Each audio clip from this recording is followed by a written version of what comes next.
बहुत दूर पहाड़ों और नदियों के बीच बसा था एक विशाल और समृद्ध राज्य, विजयपुर। ये राज्य अपनी शांति, न्याय और खुशहाली के लिए जाना जाता था। यहाँ का राजा था राजा रुद्रसेन, वीर, बुद्धिमान और प्रजा का सच्चा रक्षक। उसकी रानी मालविका करुणामयी थी और राजकुमारी देविका पूरे राज्य की आंखों का तारा। विजयपुर में मंदिरों की घंटियां सुबह शाम गूंजती थीं, खेतों में लहलहाती फसलें थीं, बाजारों में रौनक रहती थी। लोग निश्चिंत थे, पर उन्हें नहीं पता था कि अंधकार उनकी ही धरती के नीचे सांस ले रहा है। विजयपुर के दक्षिण में एक भयानक जंगल था, कालवन। कोई वहां जाता नहीं था। कहते थे वहां आत्माएं भटकती हैं, और जो गया लौट कर नहीं आया। उसी जंगल के बीचों बीच एक टूटा फूटा आश्रम था। वहीं रहता था एक रहस्यमयी साधु, ताम्रकेतु। सिर पर जटाएं, आंखों में अग्नि, चेहरे पर शांति का मुखौटा, लेकिन उसके भीतर भूख की, सत्ता की, ईश्वर बनने की। ताम्रकेतु साधारण साधु नहीं था। उसने शमशानों में साधना की थी, नर्क मार्गी मंत्र सीखे थे और ऐसी तांत्रिक विद्या पाई थी जिससे वो मन को बांध सकता था, आत्मा को जकड़ सकता था। वहीं उसी जंगल के सबसे काले हिस्से में रहती थी चुड़ैल, मोरनी। उसका असली नाम कोई नहीं जानता था। आधी औरत, आधी राक्षसी जैसी वो दिखती थी। उसकी आंखें पीली थीं, नाखून लोहे जैसे, और हंसी जैसे किसी की कब्र खुद रही हो। मोरनी को जन्म से ही त्याग दिया गया था। उसने नफरत में पलकर जादू सीखा। वो इंसानों से बदला चाहती थी, पूरे राज्य से बदला।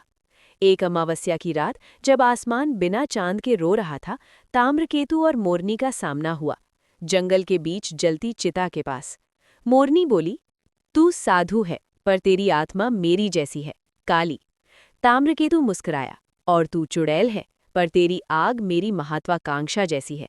दोनों एक दूसरे को समझ गए। उसी रात एक शपथ ली गई, हम विजयपुर को घुटनों पर लाएंगे। अगले दिन से विजयपुर में अजीब घटनाएं शुरू हुईं। कुएं से खून जैसा पानी निकलने लगा। मंदिरों की मूर्तियां रोने लगीं। रात को लोग अपने बच्चों को बोलते सुनते, माँ, मुझे मत छोड़ो। राजा रुद्रसेन ने सैनिक भेजे, लेकिन जो गए वे लौटे नहीं। मोरनी ने पहली बार अपनी शक्ति दिखाई। उसने नदी में मंत्र डाला, पूरा पानी काला हो गया, मछलियां मर गईं, गांव में हाहाकार मच गया। ताम्रकेतु शहर में आया, साधु के वेश में। राजन, ये किसी देवी का क्रोध है, उसने कहा। यदि आप मुझे अनुमति दें तो मैं शांति करा सकता हूँ। राजा भोला था। उसने ताम्रकेतु को महल में ठहरा लिया। यहीं से खेल शुरू हुआ। ताम्रकेतु ने राजा के कान में जहर घोलना शुरू किया। आपके मंत्री ईमानदार नहीं, रानी आपसे कुछ छुपा रही है, प्रजा आपके विरुद्ध साजिश कर रही है।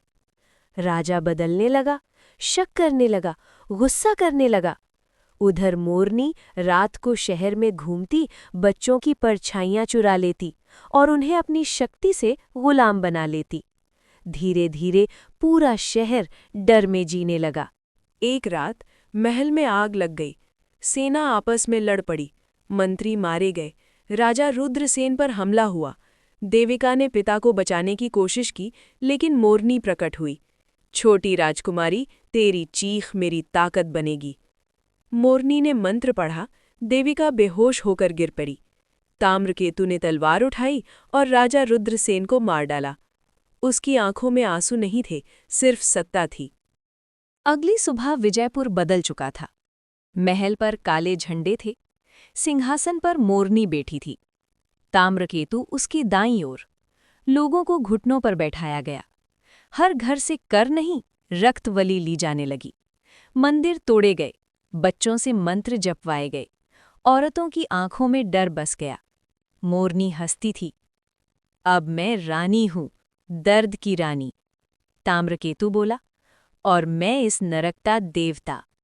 पूरा राज्य उनके वश में था। लेकिन देविका मरी नहीं थी। एक बूढ़ी दासी उसे उठाकर जंगल ले गई। वहां एक तपस्वी रहता था, महर्षि अघोरनाथ। उसने देविका को देखा और कहा, ये बच्ची नहीं, ये अग्नि है। देविका ने साधना शुरू की, भूखी नंगी जमीन पर बैठकर, आंखों में आंसू, दिल में आग। उसे सच पता चला। ताम्रकेतु ही सबका कातिल था। उसने बदला लेने की कसम खाई। एक तूफानी रात। महल के दरवाजे टूटे। देविका तलवार लेकर अंदर घुसी। मोरनी हंसी। ताम्रकेतु, बाहर आओ। मोरनी हंसी। मेरी ही पाली हुई बच्ची मुझे चुनौती देगी? ताम्रकेतु बोला, मैंने तुझे बचाया था, अब मारूंगा। भयंकर युद्ध हुआ। मोरनी ने आग उगली। देविका ने मंत्र काटे। ताम्रकेतु ने आत्मा बांधनी चाही। देविका ने प्रकाश छोड़ा। आकाश फट गया। अंत में देविका ने मोरनी का सिर काट दिया। ताम्रकेतु चीखता हुआ जल गया। सुबह हुई। लोग बाहर निकले। पहली बार खुलकर रोए। देविका ने सिंहासन ठुकरा दिया। अब कोई तानाशाह नहीं, अब न्याय होगा। विजयपुर फिर से जिंदा हुआ।